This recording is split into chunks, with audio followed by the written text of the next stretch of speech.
Record.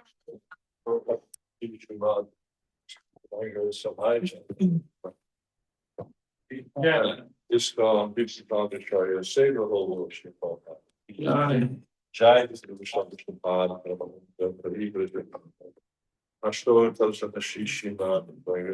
Śrīmad-Bhāgavatam, Ananta Koti Vaishnavindiki, Namacharya Sharada Sakuri, Caitanya Prabhu Nityananda, Śrīmad-Bhāgavatam, Narasitari Bhakti, Radha Krishna Prabhu, Shabbat Radha Krishna Rajmani Dam Dam Ki. Naudit Mai Dhamma Ki, Dam Chatra Dhamma Ki. Gangamai Ki, Jamunamai Ki, Devi Ki, Sipaharan, Samaveta Bhaktivan Ki. Shiny Thank all Premanandi. All verses of glory. Verses of verses of all verses of birthday, Sri Chaitanya Mahaprabhu Ki. Shiny Thank all Premanandi.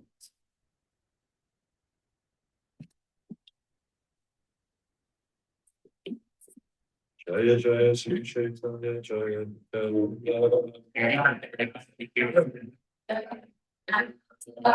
Jaya Dvaita Chandra Jaya Gaura Bhakti Vrinda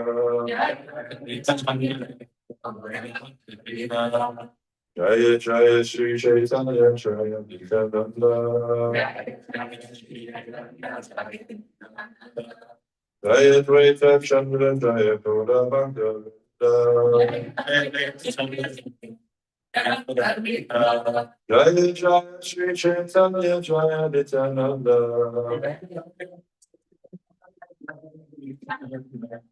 Jaya Dvaita Chandra Jaya Gaura Bhakti Vrinda.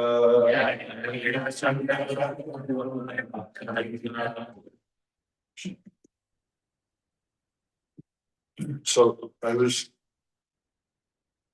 when I was asking in the class earlier, I was reflecting on what to speak about, whether to speak on the Bhagavatam verse, or because it's the appearance day of Sri Chaitanya Mahaprabhu, it felt like it was more appropriate to speak about Lord Chaitanya.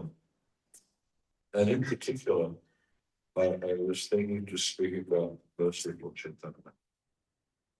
Because if we reflect on the appearance of Lord Chaitanya and how he's manifested in our lives, see that actually it's just a manifestation of mercy.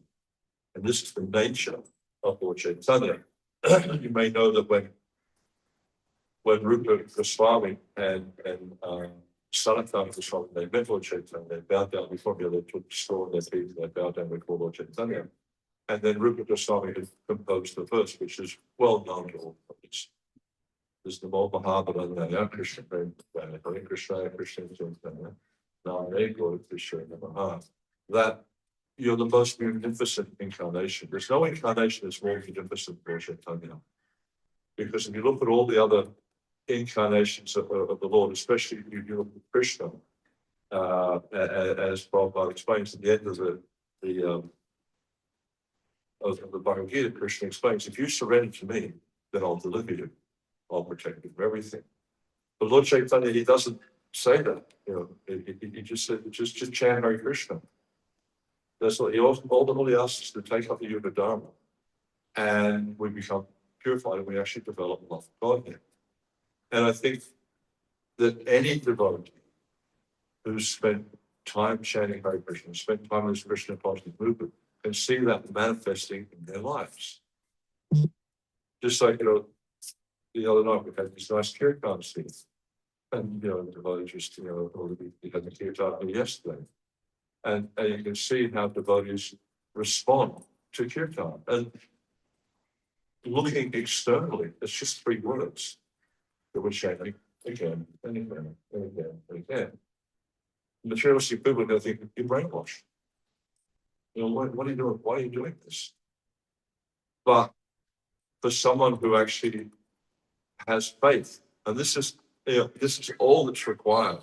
And there's a prayer we use with the deities when we're putting the deities to bed, where there's talk about Nityananda. he actually, the only thing he's asked is faith. He'll give us, his Krishna prema. We just have a bit of faith. And so that's all that's required is when we chant the Hare Krishna Mahamantra. We just have a little bit of faith that by applying ourselves to this process, we'll achieve the goal. And so this is the nature of Chaitanya Mahaprabhu. He's the most munificent incarnation, and he's freely giving that which no incarnation has ever given before. Krishna hasn't given him, Srimad hasn't given him, Ramachandra hasn't given him. No incarnation has given this before. What's he giving? Krishna prema pradayate. Pradaya means to give. And he's giving it freely. There's no cost.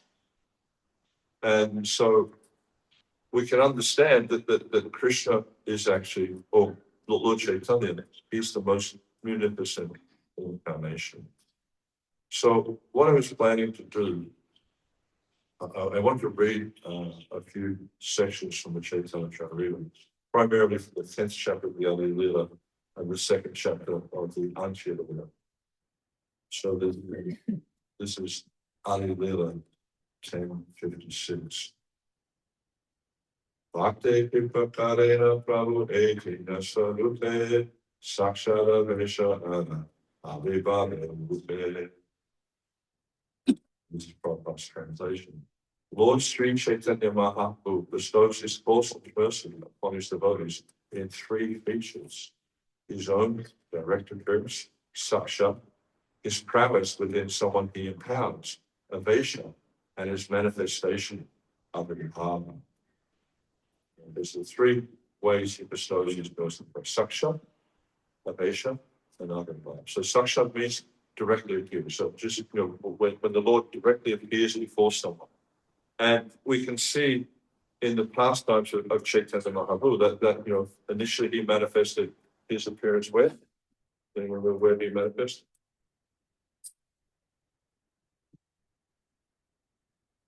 On today, 520 odd years, 25 years ago, he appeared in Navadvip. And then he spent the first 24 years of his life in Navadvip. Then he went to where the Gaura, Puri. And for the first 12 years, he traveled quite extensively around. First, when he took sannyas, and Sakshi Bhakta had asked him to please stay in nearby so I can hear news of what they're doing. And so he agreed to stay in Jabalpuri. And then when he was in Puri, for the first 12 years he was in Puri, he traveled quite extensively. He went to Vrindavan twice, and he also traveled through South India, different places. And you see, wherever he went, whenever devotees had his sakshat darshan, when they saw him directly, whenever people saw him directly, love of God had become manifest. They became completely transformed. There's a really interesting book written by Sattva Bharati. It's a fictional book. I don't remember the title of it. It's a fictional book, but it really describes graphically the effect that Chaitanya Mahaprabhu had whenever he went to places.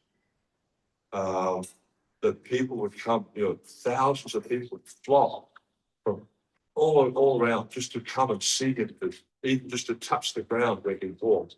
It's described some places how when devotees knew that he'd walked somewhere, they'd take the dust from where he'd walked, and they put so much dust they couldn't make. They just take all the dust. And we see like when he went to the first time he went to Ramakeli to see Saratan and Rupa Goswamis, there was huge crowds of people following him. Wherever he went, he'd sit in the house to have a conversation with Rupa Goswami. Hordes of people, tens of thousands of people just waiting outside just to catch a glimpse of Lord Chaitanya. This is the effect he had. And when they saw him, their hearts would become transformed. And then their hearts became transformed, especially those who had pure hearts, and this is also being discussed here, that he would manifest in their hearts. And they would then convert people to become pure devotees to Krishna. This is the Avesha form, sometimes called Shaktiresh. There's a verse later on in Chaitanya Charitamrita in Anjalila says, Kaleka, was it Kali Kali, Krishna, no, it's probably the first line, one line, but it says, Krishna Shakti, Vinay, Tara Bhagavatam. So when once invested with this Shakti of Krishna, this Avesh, this potency of Krishna, then only that person can actually change a person's heart. And we see this as quite common with our acharyas. Like you look at, for instance, ISKCON, when Srila Prabhupada was present on the planet, and now, how many people Prabhupada converted to Krishna consciousness?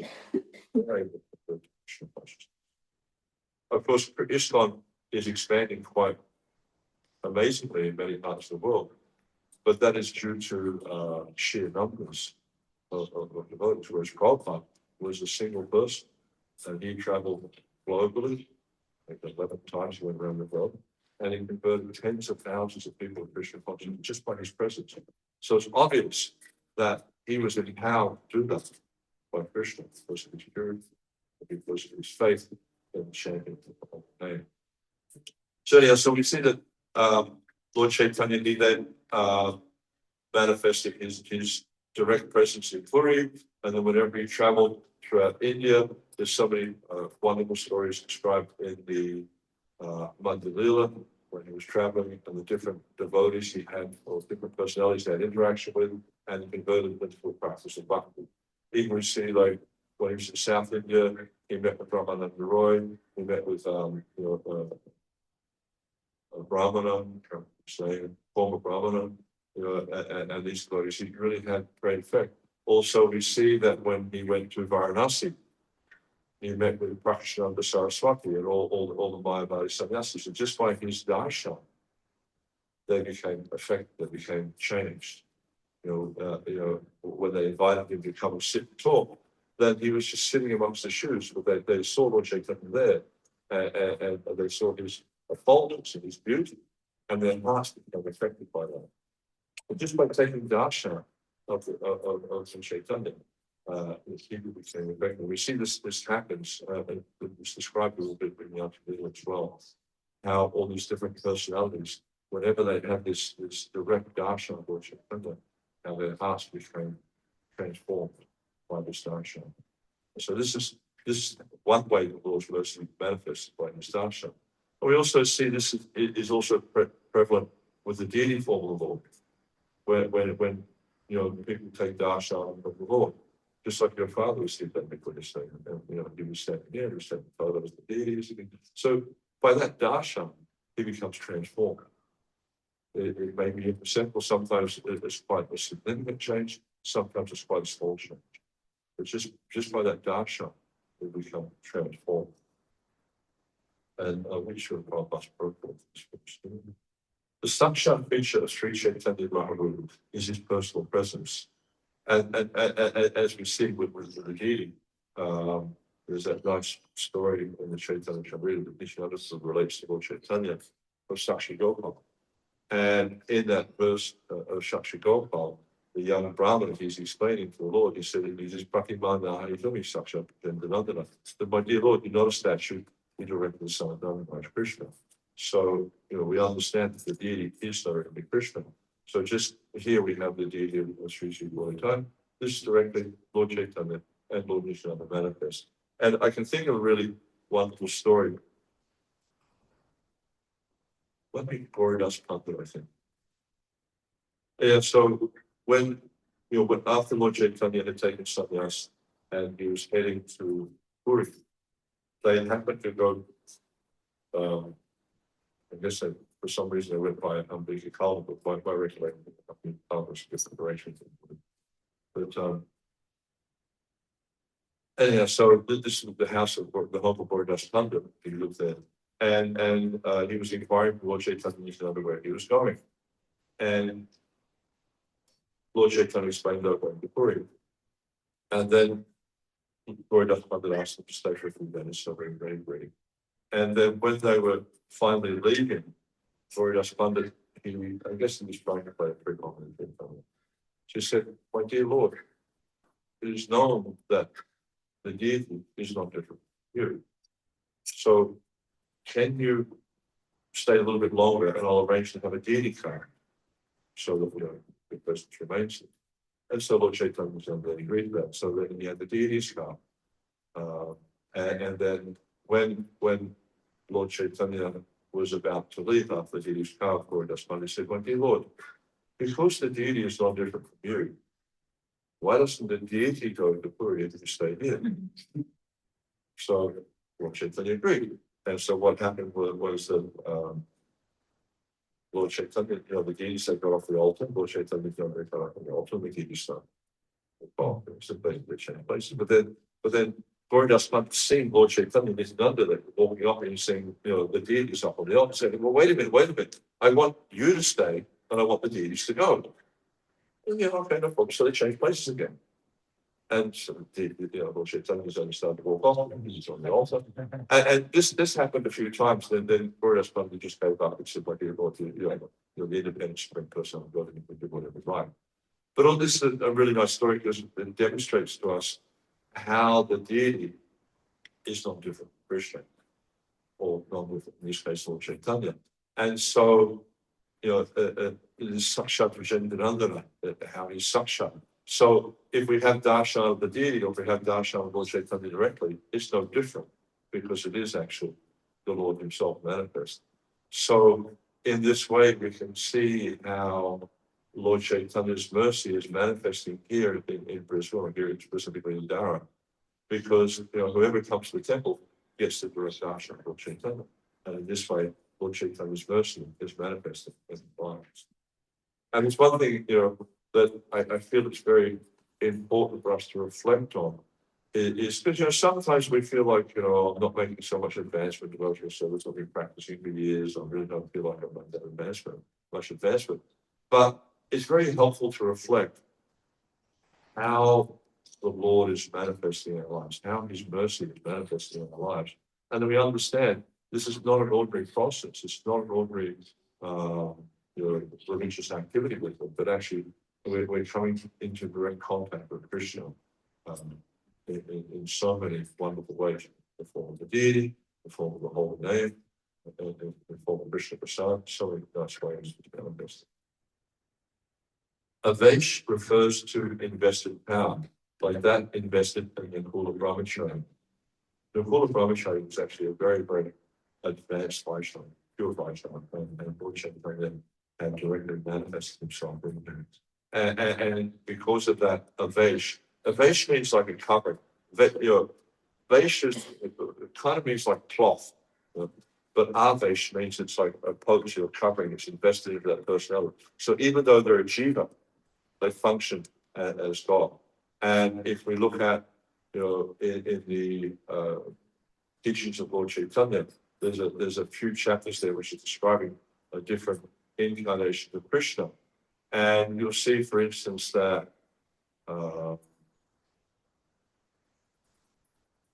Anantashesh is described in different ways. Some places Anantashesh is described as plenary incarnation, and some places Anantashesh is described as a Shaktivation incarnation. So when he's the plenary incarnation, this is when he's manifested as the Supreme Personality, servant of God, an expansion of Lord Bhagavatam. This is Bhagavatam's position. So then he manifests in the form as Krishna's couch, as the umbrella of Krishna's head, different forms like that, Brahma thread, things like that. When he's actually engaged directly serving the body of the Lord, then that's the plenary incarnation of the Lord. But when he's manifested in the form of Anantashesh, where he's holding up the universes on his hoods, that's a jiva. Imagine how powerful that personality is. But it's not actually that he's so powerful. It's that he's got this Shakti of the Lord invested in him, so he's able to do that. He's empowered. Because and it's described how Anantashesh, he holds all the universes on his hood, and he can't even feel them because they're so tiny. He's so powerful. But this is actually the potency of Krishna manifesting in that jiva, that he's able to do that. And you'll see there's many described descriptions of many different Shaktivesh incarnations of Krishna. And what happens is the Shaktivesh is like a plenary form. If you look at a plenary form, and there's there's three specifically powerful plenary forms. You have Ramachandra, and you have Nrismha, and Krishna himself. These are called Parabhasta forms of the Lord. And each of them is fully, this was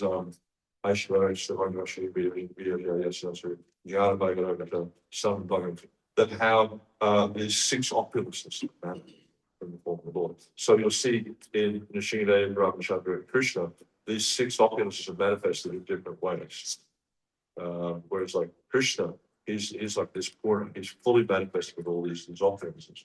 But then if you look at the Shaktavesh, they have different potencies according to the task that they perform. Like you see the Natyashosh, which is even when takes the form of Natyashosh, he has the strength to be able to hold up the universes. Different design. Sometimes the Asatag is described as a Shaktavesh, so he also has this knowledge potency of Krishna. And he's able to reveal the Vedas, but he doesn't have the strength. He doesn't have the beauty. There's that well-known story of when Satyavati asked Vyasadeva to impregnate the widowed wives of Vichitravirya, and his complexion was not so attractive. His bodily features weren't so attractive, and you know the story how Pandu was born, and then Vidura was born as a result of that manifestation. So, so he doesn't have the beauty feature, he just has the knowledge feature. And so this is the Shaktavesh that just given a particular potency. And so Nakula Brahmachari, he's also a Shaktavesh in that Lord Chaitanya had manifested in him this potency to be able to spread the Yoga Dharma. And we can see also with Srila Prabhupada. Potency was manifested in him to be able to spread the Yoga Dharma, to spread the chanting of Hare Krishna. Because we see that from Prabhupada's activities, how practically speaking, in the 60s and the 70s, the chanting of Hare Krishna practically became a household name, or a household word. And you'll see, for instance, when George Harrison released that song, My Sweet Lord. And that was the first time I remember hearing that. I went to the picture theatre to see that concert for Bangladesh. And they sung that song, My Sweet Lord, and he's chanting Hare Krishna, and had the chorus and everything, really chanting Hare Krishna. So many people took the chanting of Hare Krishna because that. And that's been spread by Prabhupada's potency. He empowered George Harrison to be able to spread the holy name. So we see how Lord Chaitanya manifests in so many different personalities in so many different ways to be able to spread the Yoga Dharma. Because again, this is the mercy of Lord Chaitanya manifested in the lives. Avirbhav is a manifestation of the Lord that appears even though he is personally not present. Can anyone think of some Avirbhav manifestations of Lord Chaitanya? Very, very interesting. So when Sachimata used to cook, Chaitanya would come and eat. Whenever there was a kirtan going in someone's house, a particular personality, anyone remember who that was? Very well-known place in life. Srila Sangam, yeah. Whenever there's a kirtan in Srila Sangam, Chaitanya Mahaprabhu used to appear there. And also we see different places he appeared also was the first Katuri Utsav. I think Prabhu, when he was introducing the Adivas Kirtan last night, he was talking about how this first Katuri Utsav. So also Lord Chaitanya appeared there, the various Mahants to see Lord Chaitanya. Also when Raghunath Das Goswami organized the Chinnadai Utsav. And Nityananda was, I think Nityananda was feeding Lord Chaitanya. Lord Chaitanya manifested in a unseen form. You see how Lord Chaitanya, again, he manifests his mercy in so many different ways in the hearts of pure devotees, and the pure devotees can witness that. Quite extraordinary. For example, Sri Sachimata offered food at home to Sri Chaitanya Mahaprabhu, although he's far away in Jagannath-puri. And when she opened her eyes after offering the food, she saw that it had actually been eaten by Sri Chaitanya Mahaprabhu. Similarly, when Srivas Thakur performed Sankirtan, everyone felt the presence of Sri Chaitanya Mahaprabhu, even in his absence. This is another example of othering. There's another verse here. The appearance of Lord Chaitanya Mahaprabhu in every devotee's presence is called sakshat. His appearance in the Nakula Brahmachari as a symptom of special powers is an example of salvation. So, yeah.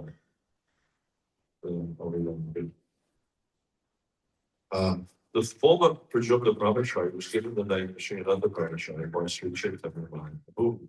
In his body there were symptoms of avirbhava. Such appearances are uncommon, and Lord Chaitanya Mahaprabhu displayed many such pastimes through his different features. So this avirbhava manifestation is quite uncommon, but it does happen. And in the Underlila, I'll get that in a little while, there's 4 common manifestations of this avirbhava. In the Gaura combination, it is said that the Nakula Brahmachari displayed the crowd's ovation, and for Pradyumna Brahmachari, the appearance of avirbhava, Sri Chaitanya Mahaprabhu. So again, the Nakula Brahmachari, he was invested with this potency of Sri Chaitanya Mahaprabhu to spread the holy name and to spread the practice of Krishna consciousness. And we see that whenever anyone came into his presence, they became enlightened and surcharged in Krishna consciousness.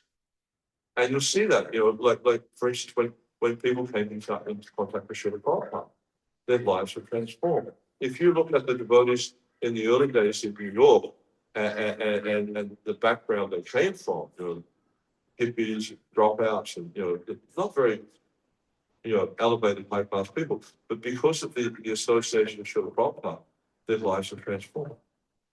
And we see this there's so many times we read nice pastimes in the scriptures, with Prahlad Maharaj. I mean, you look at Prahlad Maharaj, for instance, he was preaching to his demoniac school friends. They're all born in demoniac families. He himself was born in a demoniac family. But he transformed these boys due to his association. Their hearts transformed. And there's so many, amazing pastimes like that of devotees who have transformed their associates because they're invested with this potency of the Lord. And you see this also in the mission of Sri Chaitanya Mahaprabhu. There are many devotees who are traveling widely and preaching and holding kirtan, and people's hearts change as a result of this contact. And this is because the Lord's mercy is manifested there in one way or another.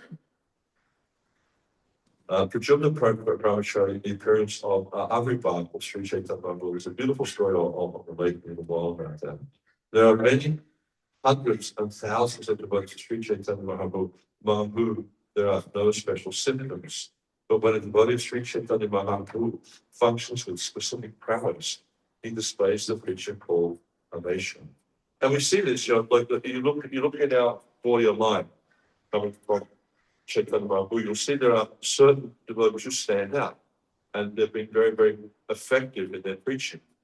And as Prabhupada is saying here, there are many, many hundreds of thousands of devotees, but none of them particularly stand out. But those who stand out, we can see how they've been invested in this potency. I mean, if you look at, Prabhupada's life to me is such a wonderful example of this because when he was younger, he was engaged in business, and then he went to Vrindavan and he was studying for a number of years. And then finally, in his later years, as he said, the fag end of life, he left Vrindavan. He got on a steamship with Jaladuta and he traveled to New York. Well, first off to Boston, and then from there he went to New York. And he had several heart attacks on the way. Most people would have given up. Yeah? I mean, I wouldn't even gone on the boat stuff, it's too difficult. It's not too difficult to do. But Prabhupada had a clear mission. He wanted to follow the instructions of spiritual master because of his faith in his Guru, because of faith in the holy name, because of his deep purity. He was inspired and he was empowered. And then you see You know, the first year he spent in New York was very, very difficult for him. He suffered he suffered a heart attack, and he had no money. Even like, you know, the place where he stayed, there was no heating or anything like that. And I don't know if anyone's ever been in New York in the winter, but it gets really cold. It's incredibly cold. Not Brisbane winter's kind of like nice, you know, but New York winter is brutal. And he, you know, he had very, very little facility to be able to function. But because of the faith that he had in the holy name, the faith that he had in the instruction from his spiritual master, he persevered. And we see as a result of his perseverance, as a result of his faith, his deep, deep faith, that he became empowered by Lord Chaitanya to spread this Yoga Dharma. And if you look at what he achieved in the space of 11 years, it's phenomenal. You know, there's actually, I think it was Life magazine or one of those, you know, the big magazines in the US, they did a thing, I think it's 100 most influential people of the 20th century. I can't remember what number Prabhupada was listed at, but he was listed there by him because he had so much influence. And actually, he spread Krishna consciousness around the world. And no one had done that before. No one. And not even Lord Chaitanya did that. Actually, one time, Giriraj Maharaj asked Prabhupada, sorry, how is it that Lord Chaitanya didn't spread the same kind of mission around the world? And Prabhupada was walking on the beach in Juba, so stopped him. Because he was saving it from me. So this is the nature of Lord Chaitanya's mercy. It is this Yoga Dharma, because it's the religious process for the age, because of as it's predicted by in the Śrīmad-Bhāgavatam, it's predicted this holy name of the Lord will be heard chanted in every town and village of the world. So Lord Chaitanya was just, you know, making the arrangement, the proper arrangement whereby this could be done. But also, you see, when the Lord does things like that, when he wants to spread the Yoga Dharma, when he wants to, whatever his purpose is, because the Lord is very expert, he with each act he does, he accomplishes many different things.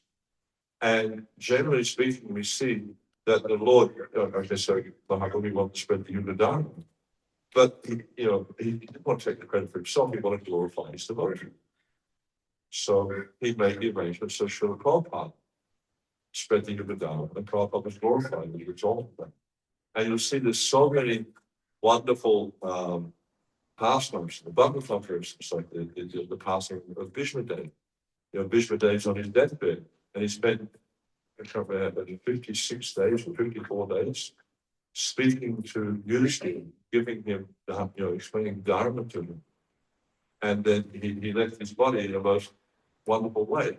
And it's explained by our acharyas how the Lord did this. Because like Yudhishthira, it's a very interesting story, because Yudhishthira, he was completely mortified that, so many people had been killed so that he could become the king. And he just couldn't sort of rectify this within his consciousness. And how is it, I'm so sinful because all these people died simply to satisfy my senses so I could become the king. And he was ruling the kingdom, but he wasn't doing it with enthusiasm. He was very, very disturbed. And so various sages, Vyasadeva tried to convince him it wasn't, what he done was a religious statement. And so many personalities tried to visit. Even Krishna himself tried to convince Yudhishthira, and he couldn't accept it. But then when he went to the battlefield, Kurukshetra, and he spoke with Bhishma convinced him. Krishna couldn't do it. Why? Because Krishna wanted Bhishma to be glorified. So we see the same in the spreading of Yoga Dharma. Why did Lord Chaitanya choose this method to do it? Because he wanted to glorify this devotee. And you'll see this is constantly coming up in the scriptures, how, things that Krishna himself can easily manifest, he does it through his devotee, so he can glorify that person he loves and that person who loves him. And so this is the nature of the relationship. And so this is Avesha, is someone who is who's spreading, Krishna consciousness, who's functioning in a particular way to achieve some task that almost done.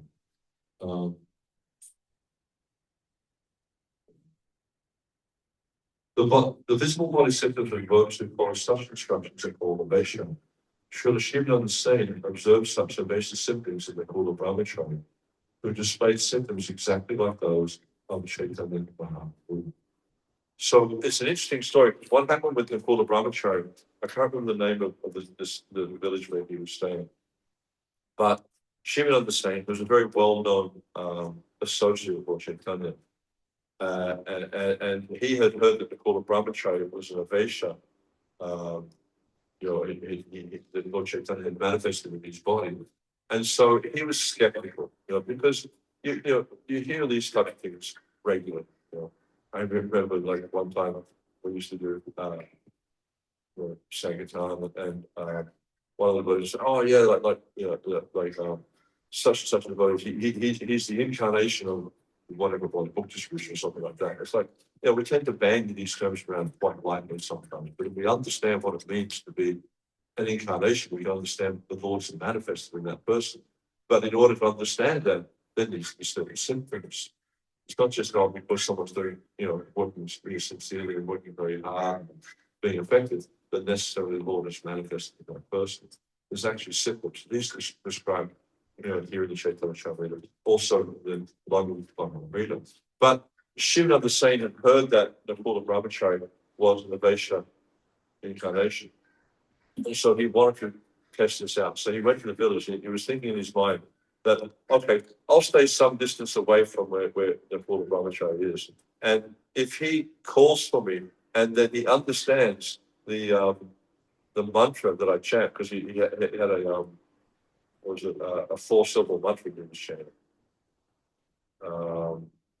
If he understands this 4-syllable mantra that I'm chanting, then I'll know that actually this is true. So then he went to the village. He was sitting some distance from where, like elsewhere in the village, from when Nakula Brahmachari was preaching. And then Nakula Brahmachari came, he understood he was there, so he sent 4 people to come and bring him. And then, so Śrīmad the Saint came to where he was sitting and he sat nearby. And then Nakula Brahmachari revealed to him the 4-syllable mantra he was chanting. That mantra was 4-syllable mantra. Some people say it's Radha Krishna, but then, and then Prabhupada in the purport, the answer, he sort of reveals that these are actually the same thing. Because Sri Krishna and Chaitanya Radha Krishna. But it was actually the mantra he was chanting for Radha. And so when Śrīmad the Saint had that experience, he understood that actually, yes, he is fully manifest with this focusing of Chaitanya.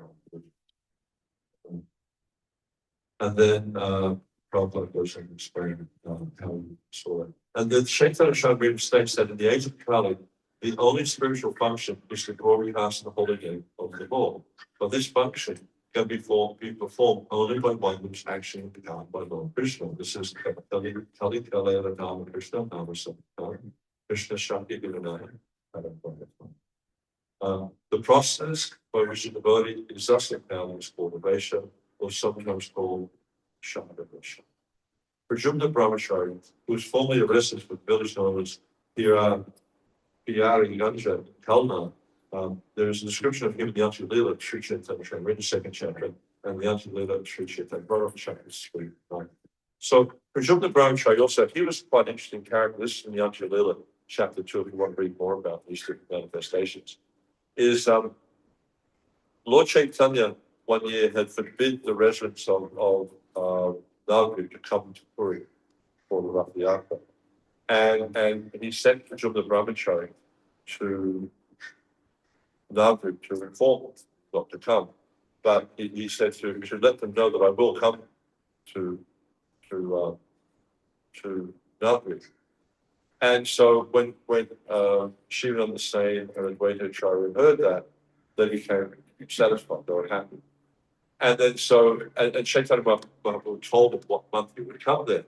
And so every day Shiva on the Saint was gathering all the items to the food items to offer to Lord Chaitanya when he arrived. But he didn't come. He did this for a whole month, and then he was feeling quite despondent. And so Prajumna Brahmachari, he said, don't worry, I'll bring the Lord here within 3 days. So she gathered everything and I'll bring him. And then so what happened was Prajumna Brahmachari in his meditation, I can't remember every detail of the story, but the third day before he was due to come, he said, oh, he's now at this village here, because in his meditation, he was bringing Lord Chaitanya. And then when he came there, we actually appeared, Prajumna Brahmachari, he cooked for Lord Chaitanya. and he divided into 3 portions. He offered 1 portion of Lord Chaitanya, 1 portion of Jagannath, and 1 portion of Nrismha. And Lord Chaitanya, he came and he ate everything. And then Prajumna Brahmachari was thinking, but well, I can understand how he did Jagannath, what I offered to Jagannath, but why is he eating the Śrīmad what he offered to Krishna? And then from this he realized that actually Lord Chaitanya, because it also is for the Śrīmad. But Shiva on the Saint was feeling a little bit sort of, I'm not sure about this, and so Prajumna Brahmachari asked him to bring food again and cook for the Shiva, and so he did that. And then the next year, because they didn't go to Jagannath Puri that year, the next year when they went to Jagannath Puri, then Lord Chaitanya was sitting there with all the devotees, and he was describing how when he went to Navadvip the previous year, how Prajumna Brahmachari had cooked all these wonderful things for him, and he said, it was such nectar, I've never tasted food so good. And he was describing all the preparations that he cooked. And then again, Shiva on the Same realized how actually Lord Chaitanya had appeared there. So we can see how when one has a pure heart and serves the Lord with full faith, that Lord Chaitanya is fully capable of manifesting in either directly as a relation form, or in indirectly this Abhirabha form. And this way, Lord Chaitanya's mercy can manifest. And Lord Chaitanya's mercy does manifest. That's one of the points I was making earlier. How we see, he manifests the form of deity, he manifests the form of the holy name, manifests the form of the scriptures. Just like I think there's the Chaitanya Shanrita Marathon there. Maybe it's finished, but we started when I was in. And so, when someone gets the Chaitanya Shanrita and they read about Lord Chaitanya's extraordinary pastimes, the amazing philosophy that's contained in Chaitanya Shanrita, this is sufficient to transform a person. And that transformation can only happen when Lord Chaitanya himself is manifest there. You cannot transform matter through contact with matter. It can only come about when there's a contact with the spirit. So when Lord Chaitanya manifests in that person's life, in whatever way, then the transformation can happen. When the holy name manifests, when Krishna manifests, then these things can happen, but otherwise not. So it's a very wonderful occasion for us all, that the appearance of Sri Chaitanya Mahaprabhu, the anniversary appearance of Chaitanya Mahaprabhu. And also, I think this is the jubilee of Born here in Brisbane at 50 years. Quite amazing, 50 years. I remember the first time I saw Lord Chaitanya was when they were in the deeds in St. Lucia. I can't remember the name of the street, but Armadale. Huh? Armadale Street. But that might have been the second temple there, like, or it's another one. It's like, when you come up Coronation Drive and go through that one, there's traffic lights, you turn left, it takes you to University, and the road goes up the hill there. And then 2/3 of the way up the hill, so there's a switchback, you go back up there, the road was up there. But anyway, that's the first time I saw them. Buses Tracy was a temple person at the time. And I remember being there for the kirtan. It was the first time I'd seen for a long time. And just that the kirtan was so penetrating.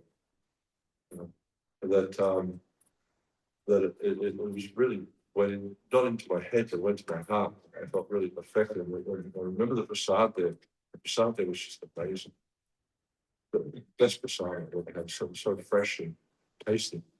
And then I hadn't seen them for a while after that. And then the temple moved to Graceful. That was quite a different experience for me, Graceful from what was there in St. Lucia. But you know, that manifested here in Australia 50 years ago. And Srila Prabhupada actually had darshan of these students at one point. So kind of on the bounce. And you know, but their presence here in Brisbane is transformed Brisbane. You know, just by their presence, by the devotees of service, very properly when they hold them, you'll find that more and more. And now you have this permanent center here in Brisbane. You will find that it will bring stability to the outcome, and you'll also find that you'll be more effective and spread Krishna consciousness in Brisbane. So, very wonderful occasion here on the 50th anniversary of Glorification being here in Brisbane, but now they have a permanent home. I'll finish there. Any comments at all or any questions? I'm supposed to go to them. How was the experience in Graceful different?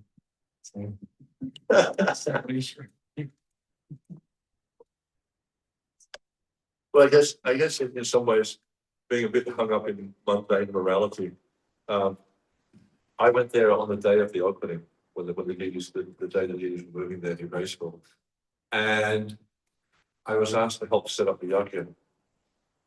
And so this probably gives you a bit of a background of the relationships between the devotees and neighbors in Graceful. And so I was asked to help set up the yajna. So the devotees setting up the yajna needed some bricks. And they didn't have any bricks. And so they looked over the neighbor's fence, so there's a pile of bricks there, just go get them. And I was like really conflicted. I thought, well, that's not right. Yeah. But they insisted, just go and get the bricks. Okay, so I climbed around the fence and got the bricks. You know. But probably, you know, the beginning or the precursor of, you know, the relationships they have with the neighbors in Graceful.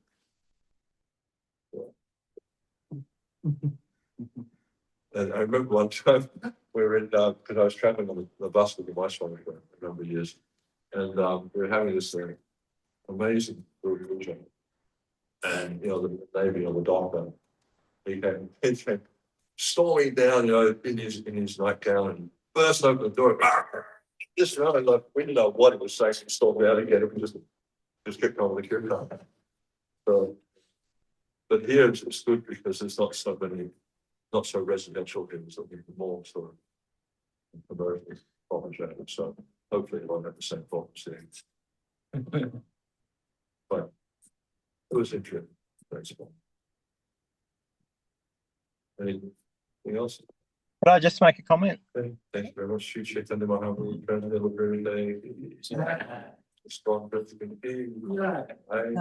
Sorry, I don't think he heard you. Yeah, no worries. Okay, Haribo. Haribo.